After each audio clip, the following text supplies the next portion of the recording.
Hello friends, வாங்க நான் உங்கள் மல்லிகா பேசுகிறேன். இன்றைக்கி ப்ரெட் ஆம்லெட் எப்படி செய்கிறதுன்னு பார்க்கலாம். 4-5 முட்டையை எடுத்து நல்லா கலக்குன்னு கலக்கிக்கலாம். உப்பு, மிளகுத்தூள், மிளகாத்தூள் எல்லாம் எடுத்து கலக்கலாம். போட்டு நல்லா கலக்கலாம். கலக்கிட்டு நல்லா கலக்குங்க. எல்லாம் ஒன்று சேர கலக்கிட்டு அப்புறம் நெய் இல்லைன்னா பட்டர் ரெண்டில் ஏதாச்சும் ஒன்று உங்கள் வீட்டில் இருக்கிறது கலக்கி நல்லா ப்ரெட் டோஸ்ட் பண்ணிக்கலாம். டோஸ்ட் பண்ணிவிட்டு எடுத்து வச்சுக்கலாம்.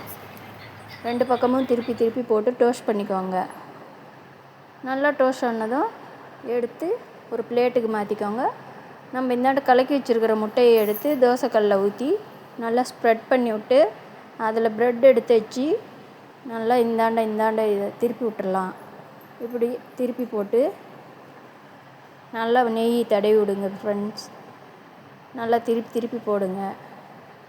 நல்லா திருப்பி போட்டதும் எடுத்துருங்க தோசைக்கல்லில் இருந்து. இப்போ ப்ரெட்டு ரோஸ்ட்டு தயார். லைக் பண்ணுங்கள், சப்ஸ்கிரைப் பண்ணுங்கள்.